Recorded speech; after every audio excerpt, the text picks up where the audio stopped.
ಕಾಲದಲ್ಲಿ ನಾವಿಕರು ಎಲ್ಲಾದ್ರೂ ಬೇರೆ ಕಡೆಗೆ ಹೋಗ್ಬೇಕಾದ್ರೆ ಅಂದ್ರೆ ಸಮುದ್ರಯಾನ ಮಾಡ್ಬೇಕಾದ್ರೆ ಅವರು ದಿಕ್ಸೂಚಿಯನ್ನ ಬಳಸ್ತಾ ಇದ್ರು. ಸೊ ಅದ್ರ ದಿಕ್ಸೂಚಿ ಬಳಸೋದು ಉದ್ದೇಶ ಏನಾಗಿತ್ತು ಅಂತಂದ್ರೆ ಅದು ಉತ್ತರ ಧ್ರುವ ಯಾವುದು ದಕ್ಷಿಣ ಧ್ರುವ ಯಾವುದು ಅಂತ ಹೇಳೋದು ತಿಳಿತಾ ಇದ್ರು. ಸೊ ಹಾಗಾದ್ರೆ ಅದಕ್ಕೆ ಹೇಗೆ ಅವರು ದಿಕ್ಸೂಚಿಯನ್ನು ಉಪಯೋಗಿಸ್ಕೊಂಡು ತಮ್ಮ ದಡವನ್ನು ಸೇರ್ತಾ ಇದ್ರು ಅನ್ನೋದಕ್ಕಿಂತ ಮುಂಚೆ ಏನ್ ಮಾಡೋಣ ಅಂದ್ರೆ ಕಾಂತಗಳ ಅನ್ವೇಷಣೆ. ಸೊ ಆಲ್ರೆಡಿ ನೀವು ನಿನ್ನೆ ಕ್ಲಾಸ್ ಅಲ್ಲಿ ಕೆಲವೊಂದಿಷ್ಟು ಅಂಶಗಳನ್ನು ಹೇಳಾಗಿದೆ. ಅಂದ್ರೆ ಕಾಂತಗಳು ಹೇಗೆ ಮ್ಯಾಗ್ನೆಟ್ ಅನ್ನೋದು ಹೇಗೆ ಉತ್ಪತ್ತಿ ಆಗಿ ಯಾರು ಕಂಡುಹಿಡಿದ್ರು ಅನ್ನೋದನ್ನ. ಸೊ ಇವತ್ತಿನ ತರಗತಿಯಲ್ಲಿ ನಾವು ಕಾಂತೀಯ ವಸ್ತುಗಳು ಮತ್ತು ಅಕಾಂತೀಯ ವಸ್ತುಗಳು ಹಾಗಾದ್ರೆ ಮತ್ತೆ ಕಾಂತಕ್ಕೆ ಎಷ್ಟು ಧ್ರುವಗಳಿದಾವೆ ಅನ್ನೋದ್ರ ಬಗ್ಗೆ ಇವತ್ತಿನ ಕ್ಲಾಸ್ ಅಲ್ಲಿ ತಿಳ್ಕೊಳ್ಳೋಣ. ಹೌದಾ? ಸೊ ನಿನ್ನೆ ಕ್ಲಾಸ್ ಅಲ್ಲಿ ಏನ್ ಹೇಳಿತ್ತು ಅಂತಂದ್ರೆ ಕಾಂತಗಳ ವಿಧಗಳನ್ನ ಹೇಳಿತ್ತು. ಯಾವ್ದಾವ್ದು ವಿಧಗಳಿದಾವೆ ಕಾಂತಗಳಲ್ಲಿ? ಒಂದೇದು ಯಾವ್ದು ಕಾಂತದ ವಿಧ? ಇದಕ್ಕೆ ಎಂತ ಕಾಂತ ಅಂತ ಹೇಳಿ ಕರೀತಾರೆ? ದಂಡಕಾಂತ. ದಂಡಕಾಂತ. ಸೊ ಇನ್ನೊಂದು ರೀತಿ ಇರ್ತಕ್ಕಂತಹ ಕಾಂತ ಇದೆ. ಇದನ್ನ ನಾವೇನಂತ ಕರಿತೀವಿ? ಲಾಳಾಕಾಂತ. ಕುದುರೆ ಲಾಳಾಕಾರದ ಕಾಂತ ಅಥವಾ ಯು ಆಕಾರದ ಕಾಂತ ಅಂತ ಹೇಳಿ ಕರಿತೀವಿ. ಯಾಕೆ ಅಂತಂದ್ರೆ ಇದು ಯಾವ ಶೇಪ್ ಅಲ್ಲಿ ಇದೆ? U shape. ಅದೇ ಕುದುರೆ ಕಾಲಲ್ಲಿ ಲಾಳವನ್ನು ನೋಡಿದಾಗ ಅದು ಇದೇ ರೀತಿ ಇರೋದ್ರಿಂದ ಅದಕ್ಕೆ ನಾವು ಕುದುರೆ ಲಾಳಾಕಾರದ ಕಾಂತ ಮತ್ತೆ ಯು ಆಕಾರದ ಕಾಂತ ಅಂತ ಹೇಳಿ ಕರಿತೀವಿ. ಇನ್ನೊಂದು ವಿಧದ ಕಾಂತ ಇದೆ. ಯಾವುದು ಅಂತಂದ್ರೆ ಉಂಗುರಾಕಾರದ ಕಾಂತ ಅಂತ ಹೇಳಿ. ಸರಿನಾ? ಹಾಗಾದ್ರೆ ಕಾಂತೀಯ ವಸ್ತುಗಳು ಮತ್ತು ಅಕಾಂತೀಯ ವಸ್ತುಗಳು ಯಾವುದು ಅನ್ನೋದನ್ನ ಇವತ್ತು ಕ್ಲಾಸ್ ಅಲ್ಲಿ ತಿಳ್ಕೊಳ್ಳೋಣ. ಕಾಂತೀಯ ವಸ್ತುಗಳು ಅಂದ್ರೆ ಯಾವುದು?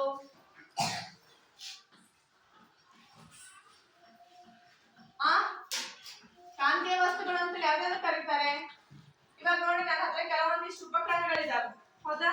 ಇದಕ್ಕೆ ಗುಂಪಿನ ಅಂತ ಕರಿತಾರೆ. ಹೌದು ಸರಿನಾ? ಗುಂಪಿನ್ ಇದೆ. ಕೆಲವೊಂದಿಷ್ಟು ಒಂದು ಕಬ್ಬಿಣದ ಒಂದು ಚೂರಿದೆ. ಮತ್ತೆ ಒಂದು ರಟ್ಟಿನ ಬಾಕ್ಸ್ ಇದೆ. ಪೇಪರ್ ಇದೆ. ಹೌದು? ಮತ್ತೆ ಇದು ಪ್ಲಾಸ್ಟಿಕ್ ಇಂದ ಒಂದು ಇಕ್ವಿಪ್ಮೆಂಟ್ ಇದೆ. ಸೊ ಇವೆಲ್ಲ ಆಮೇಲೆ ಚಾಪೀಸ್. ಸೊ ಇವುಗಳಲ್ಲಿ ನಾವು ಯಾವ್ದು ಕಾಂತೀಯ ವಸ್ತುಗಳು ಯಾವ್ದು ಅಕಾಂತೀಯ ವಸ್ತುಗಳು ಅನ್ನೋದನ್ನ ಪ್ರಯೋಗದ ಮೂಲಕ ತಿಳ್ಕೊಳ್ಳೋಣ.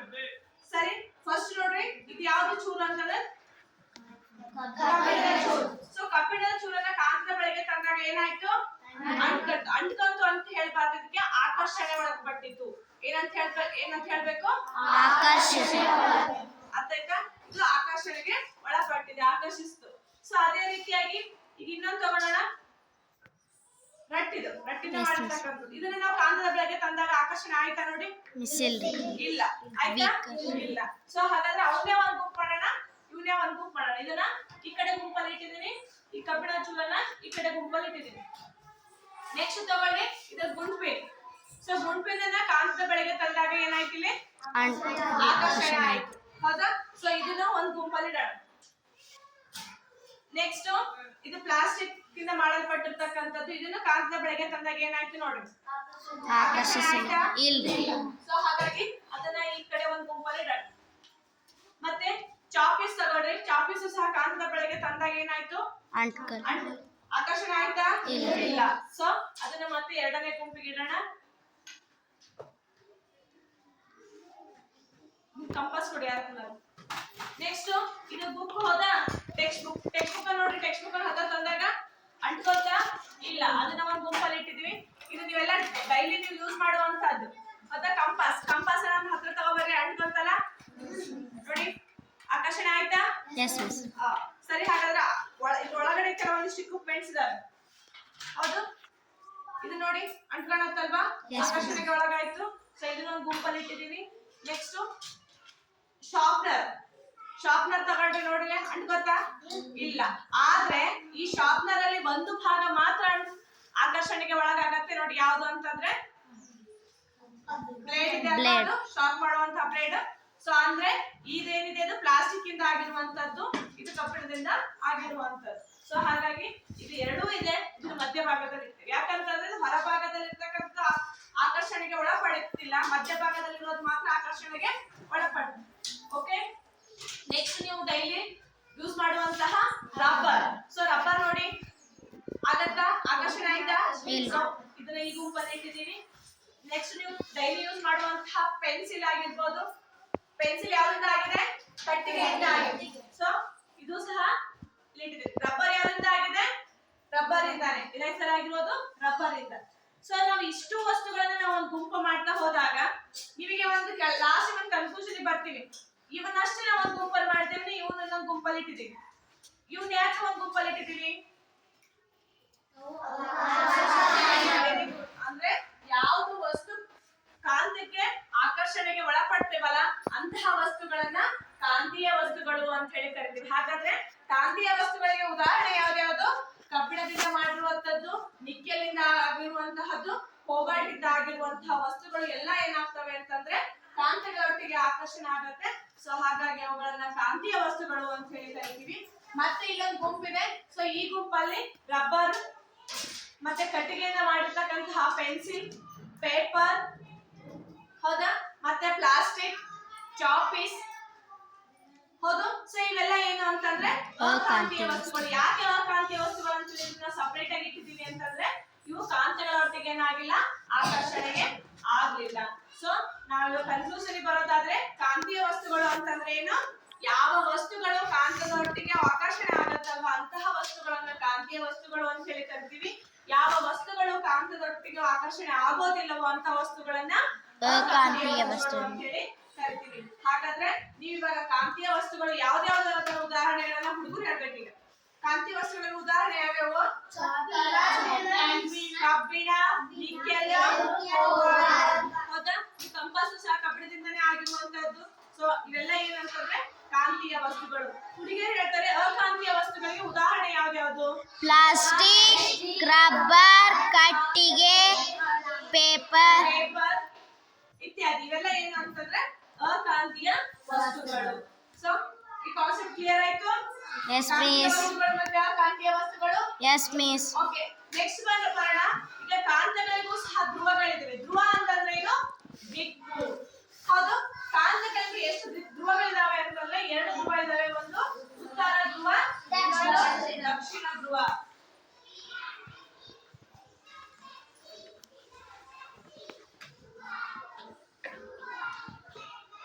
ನೆಕ್ಸ್ಟ್ ಕಾನ್ಸೆಪ್ಟ್ ಬರೋದು ಯಾವುದು ಅಂತಂದ್ರೆ ಧ್ರುವಗಳು. ಉತ್ತರ, ಇನ್ನೊಂದು ಯಾವುದು? ದಕ್ಷಿಣ. ಅರ್ಥ ಆಯ್ತು? ಸೊ ಇದಕ್ಕೂ ಸಹ ಏನಾಗಿದ್ದಾವೆ ಅಂತಂದ್ರೆ ಉತ್ತರ ಉತ್ತರ, ಧ್ರುವ, ದಕ್ಷಿಣ, north side, south side. So north pole, south pole ಅಂತ ಹೇಳಿ ಕರಿತೀವಿ ಇಂಗ್ಲಿಷ್ ಅಲ್ಲಿ. ಉತ್ತರ ಧ್ರುವ, ದಕ್ಷಿಣ ಧ್ರುವ. ಹಾಗಾದ್ರೆ ಈ ಕಾಂತವನ್ನ ನಾವು ಚೂರ್ ಮಾಡ್ತೀವಿ ಅಥವಾ ತುಂಡು ಮಾಡ್ತೀವಿ.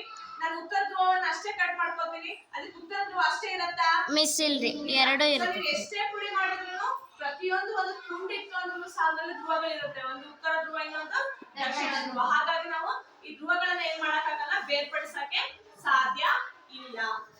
ಅರ್ಥ ಆಯ್ತು? ಅರ್ಥ ಆಯ್ತಾ? ನೆಕ್ಸ್ಟ್, ಈಗ ಸ್ವತಂತ್ರವಾಗಿ ಒಂದು ಕಾಂತವನ್ನ ತೂಗು ಬಿಟ್ಟಾಗ ಯಾವ್ಯಾವ ದಿಕ್ಕಲ್ಲಿ ನಿಲ್ಲತ್ತೆ ಅಂದ್ರೆ ಒಂದು ದಂಡಕಾಂತಕ್ಕೆ ಮಧ್ಯಭಾಗದಲ್ಲಿ ದಾರದಿಂದ ಆಗಿರ್ಬೋದು ಅಥವಾ ಒಂದು ಹಗ್ಗದಿಂದ ನಾವು ಕಟ್ಟಿ ಅದನ್ನ ಸ್ವತಂತ್ರವಾಗಿ ತೂಗು ಬಿಡ್ಬೇಕು. ಸ್ವತಂತ್ರವಾಗಿ ಅಂತಂದ್ರೆ ಅದಕ್ಕೆ ಯಾವುದೇ ಡಿಸ್ಟರ್ಬೆನ್ಸ್ ಮಾಡಬಾರ್ದು ನಾವು. ಸೊ ಅದನ್ನ ಹಿಂಗ್ ನಿಂತ್ಕೋ ಅಂತ ಹೇಳ್ಬಾರ್ದು. ಸೊ ಈ ತೂಗು ಬಿಟ್ಟಾಗ ಇಲ್ಲಿ ನೋಡಿ ಯಾವ ದಿಕ್ಕಿನಲ್ಲಿ ನಿಲ್ಲತ್ತೆ? ಉತ್ತರ, ದಕ್ಷಿಣ. ಉತ್ತರ ಧ್ರುವ, ದಕ್ಷಿಣ ಧ್ರುವ. ನಾವು ಮತ್ತೆ ಅದನ್ನ ಹೀಗಿಟ್ಟಾಗ ಮತ್ತೆ ಸಹ ಅದೇ ತನ್ನ ಧ್ರುವಕ್ಕೆ ಬಂದಿಲ್ಲ. ಹೌದಾ? ಹೌದಿಲ್ಲ? ಉತ್ತರ, ದಕ್ಷಿಣ. ಪಶ್ಚಿಮ ಕಾಲು ಇಡಿ, ಎಲ್ಲಾದ್ರೂ ಇಡಿ, ಅದನ್ನ ಸ್ವತಂತ್ರವಾಗಿ ತೂಗು ಬಿಟ್ಟಿರ್ತಕ್ಕಂತಹ ಕಾಂತ ಯಾವ 2 ದಿಕ್ಕುಗಳನ್ನ ಸೂಚಿಸುತ್ತೆ ಅಂತಂದ್ರೆ ಉತ್ತರ ಮತ್ತು ದಕ್ಷಿಣ. ಆ ದಿಕ್ಕಿನಲ್ಲಿ ಸ್ವತಂತ್ರವಾಗಿ ನಿಲ್ಲತ್ತೆ. ನೆಕ್ಸ್ಟ್ ಇನ್ನೊಂದು ಪ್ರಯೋಗದ ಮೂಲಕವಾಗಿ ತಿಳ್ಕೊಳ್ಳೋಣ. ಹಾಗಾದ್ರೆ ಈ ಕಾಂತದಲ್ಲಿ ಯಾವ ಧ್ರುವದಲ್ಲಿ ಹೆಚ್ಚು ಶಕ್ತಿ ಇರತ್ತೆ ಅಂತ? ಉತ್ತರ ಧ್ರುವದಲ್ಲಿ ಇರತ್ತಾ, ದಕ್ಷಿಣ ಧ್ರುವದಲ್ಲಿ ಇರತ್ತಾ, ಅಥವಾ ಮಧ್ಯಭಾಗದಲ್ಲಿ ಇರತ್ತಾ ಅಂತ? ಅರ್ಥ ಆಯ್ತಾ? ಒಂದು ಪ್ರಯೋಗದ ಮೂಲಕ ತಿಳ್ಕೊಳ್ಳೋಣ. ಇಲ್ಲಿ ಕೆಲವೊಂದಿಷ್ಟು ಏನಿದಾವೆ ಅಂತಂದ್ರೆ ಗುಂಪಿನಗಳಿದಾವೆ. ಹೌದಾ? ಈ ಗುಂಪಿನಗಳನ್ನ ಸುಮ್ಮನೆ ಹಾಗೆ ಹರಡಿದಾಗ ಅದ್ರ ಮೇಲ್ಗಡೆ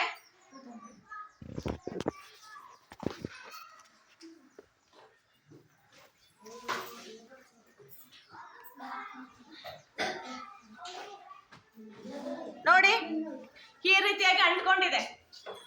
ಹೌದಾ? ಇಲ್ಲಿ ನೋಡ್ರಿ, ಗುಂಪಿನ ಯಾವ ಇದ್ರಲ್ಲಿ ಹೆಚ್ಚಿದೆ ಧ್ರುವಗಳಲ್ಲಿ? ಇಲ್ಲೂ ಅಷ್ಟೇ ಸಮ ಪ್ರಮಾಣದಲ್ಲಿ ಇರ್ತವೆ. ಮಧ್ಯಭಾಗದಲ್ಲಿ ಏನಿದೆ ಅಂತಂದ್ರೆ ಅಂಟ್ಕೊಂಡೇ ಇಲ್ಲ ಅಂತ ಹೇಳಕ್ಕಾಗಲ್ಲ, ಅಂಟ್ಕೊಂಡಿದಾವೆ, ಕೆಲವೊಂದಿಷ್ಟು ಮಾತ್ರ ಇದಾವೆ. ಹಾಗಾದ್ರೆ ಈ ಪ್ರಯೋಗದಿಂದ ನಾವೇನ್ ತಿಳ್ಕೊತೀವಿ ಅಂತಂದ್ರೆ ಕಾಂತೀಯ ಶಕ್ತಿ ಎಲ್ಲಿ ಹೆಚ್ಚಿಗಿರುತ್ತೆ ಅಂತಂದ್ರೆ ಧ್ರುವ ಪ್ರದೇಶದಲ್ಲಿ, ಧ್ರುವಗಳಲ್ಲಿ. ಉತ್ತರ ಧ್ರುವ ಮತ್ತೆ ದಕ್ಷಿಣ ಧ್ರುವ. ಸಮ ಪ್ರಮಾಣದಲ್ಲಿರ್ತಕ್ಕಂತಹ ಕಾಂತೀಯ ಶಕ್ತಿ ಇತ್ತಂದ್ರೆ ಅದರ ಮಧ್ಯಭಾಗದಲ್ಲಿ ಕಾಂತೀಯ ಶಕ್ತಿ ಏನಾಗಿರುತ್ತೆ, ಕಡಿಮೆ ಇರುತ್ತೆ. ಅರ್ಥ ಆಯ್ತು? ಹೌದಾ? ಸರಿ, ಇವಾಗ ಇನ್ನೊಂದು ಮ್ಯಾಜಿಕ್ ಮಾಡೋಣ. ಏನಂತಂದ್ರೆ ಇದು ಕಬ್ಬಿಣದ ಒಂದು ಮೊಳೆ. ಹೌದಾ? ಇವಾಗ ಈ ಕಬ್ಬಿಣದ ಮೊಳೆಗೆ ನಾವು ಗುಂಪಿನನ್ನ ಅಳಿಸಿದ್ರೆ ಅಂಟತ್ತಾ ಅಂದ್ರೆ ತಾಗತ್ತಾ? ಇಲ್ಲ ಅಲ್ಲ? ಯಾಕಂತಂದ್ರೆ ಇದು ಅಕಾಂತೀಯ ವಸ್ತು. ಈಗ ನಾವು ಮ್ಯಾಜಿಕ್ ಮಾಡ್ತೀವಿ. ಹೇಗೆ ಅಂತಂದ್ರೆ ಇದನ್ನ ನಾವ್ ಏನ್ ಮಾಡ್ಬೇಕು, ಸ್ವಲ್ಪ ಹೊತ್ತು ಈಗ ಅದು ಆಗೋವರೆಗೂ ಒಂದ್ಸರಿ ರಿಕ್ಯಾಪ್ಸುಲೇಷನ್ ಮಾಡ್ಕೊಡು. ಕಾಂತಕ್ಕೆ ಎಷ್ಟು ಧ್ರುವಗಳಿದಾವೆ? 2 ಧ್ರುವ. ಕಾಂತಕ್ಕೆ ಎಷ್ಟು ಧ್ರುವ? 2 ಧ್ರುವ. ಯಾವ್ದ್ಯಾವ್ದು? ಉತ್ತರ ಮತ್ತು ದಕ್ಷಿಣ ಧ್ರುವ. ಉತ್ತರ ಧ್ರುವ ಮತ್ತೆ ದಕ್ಷಿಣ ಧ್ರುವ. ಕಾಂತೀಯ ಶಕ್ತಿ ಕಾಂತದಲ್ಲಿ ಯಾವ ಭಾಗದಲ್ಲಿ ಹೆಚ್ಚಾಗಿರುತ್ತೆ? ಮಧ್ಯಭಾಗದಲ್ಲೋ ಅಥವಾ ಧ್ರುವಗಳಲ್ಲ? ಧ್ರುವಗಳಲ್ಲಿ ಧ್ರುವಗಳಲ್ಲಿ ಕಾಂತೀಯ ಶಕ್ತಿ ಹೆಚ್ಚಾಗಿರುತ್ತೆ. ಮಧ್ಯಭಾಗದಲ್ಲಿ ಕಾಂತೀಯ ಶಕ್ತಿ ಏನಾಗಿರುತ್ತೆ? ಹೆಚ್ಚಾಗಿದೆ. ಕಡಿಮೆ ಇರುತ್ತೆ. ಮಧ್ಯಭಾಗದಲ್ಲಿ ಕಡಿಮೆ, ಧ್ರುವದಲ್ಲಿ ಹೆಚ್ಚು. ಹೌದಾ? ನೆಕ್ಸ್ಟ್, ಕಾಂತದ 2 ಧ್ರುವಗಳನ್ನು ನಾವು ಬೇರ್ಪಡಿಸಕ್ ಸಾಧ್ಯನಾ?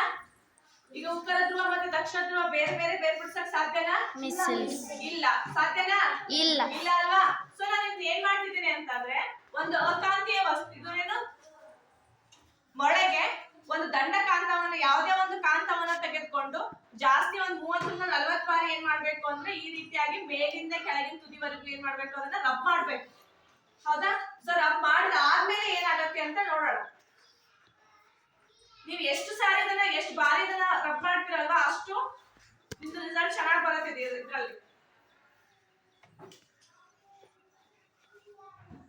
ಈಗ ಒಂದ್ ಮೊಳೆ ತಗೊಂಡು ಇದನ್ನ ಅಂಟಿಸ್ಕೊಂಡ್ರೆ ನೋಡಿಲಿ, ಅಂಟಿದೇನಾ? ಆಕರ್ಷಣೆಗೆ ಒಳಗಾಯ್ತಾ? ಆಕ್ಚುಲಿ ಕಾಂತ ಅಲ್ಲ ಮೊಳೆ. ಯಾಕೆ ಆಕರ್ಷಣೆಗೆ ಆಯ್ತು? ಕಾಂತವನ್ನು ಉಜ್ಜಿದ್ದಾರೆ. ಅಂದ್ರೆ ನಾನು ಕಾಂತವನ್ನ ಇದಕ್ಕೆ ನಾವು ಉಜ್ಜಿದಾಗ ಆ ಕಾಂತದಲ್ಲಿರ್ತಕ್ಕಂಥ ಶಕ್ತಿ ಇದಕ್ಕೆ ವರ್ಗಾವಣೆ ಆಗಿದೆ. ಸೊ ಸ್ವಲ್ಪ ಹೊತ್ತು ಇದು ಯಾವ ರೀತಿಯಾಗಿ ಆಕ್ಟ್ ಮಾಡುತ್ತೆ ಅಂತಂದ್ರೆ ಇದನ್ನ ನಾವೀಗ ಕಾಂತೀಯ ವಸ್ತು ಕಾಂತವಾಗಿನೇ ಇದು ವರ್ಕ್ ಆಗತ್ತೆ. ಓಕೆನಾ? ಎಸ್ ಅರ್ಥ ಆಯ್ತಾ? Yes miss. ಅಂದ್ರೆ ನಾವು ಕಾಂತವನ್ನ ಹೇಗೆ ನಾವು ಉತ್ಪತ್ತಿ ಮಾಡಬಹುದು, ಕೆಲವೊಂದಿಷ್ಟು ಇದನ್ನ ರಬ್ ಮಾಡ್ತಾ ಹೋದಾಗ ಏನಾಗತ್ತೆ ನೋಡಿ, ಕಾಂತದಲ್ಲಿ ಹೇಗೆ ಅಂಟ್ಕೊಳಕ್ ಸ್ಟಾರ್ಟ್ ಆಗ್ತೈತಲ್ಲ, ಆಕರ್ಷಣೆಗೆ ಒಳಗಾಗತ್ತಲ್ಲ, ಹಾಗೆ ಗುಂಪಿನೂ ಸಹ ಒಳಗಾಗ್ತದೆ. ಇಲ್ಲಿ ಹೆಚ್ಚಿಗೆ ಆಗಲ್ಲ ನೋಡ್ರಿ. ಮತ್ತೆ ನಮಗೆ ಇನ್ನೂ 4-5 ಹಾಕಕ್ ಹೋದ್ರೆ ಬರಲ್ಲ. ಯಾಕಂತಂದ್ರೆ ನನ್ನ ಶಕ್ತಿ ಕಡಿಮೆ ಆಗ್ತಾ ಹೋಗುತ್ತೆ ಬರ್ತಾ. ಸರಿ, ಓಕೆ, ಥ್ಯಾಂಕ್ ಯು. ಇಷ್ಟು ಹೊತ್ತು ಏನ್ ಮಾಡಿದೆ ಅಂತಂದ್ರೆ ಕಾಂತಗಳ ಅನ್ವೇಷಣೆಗಳ ಬಗ್ಗೆ ತಿಳ್ಕೊಂಡು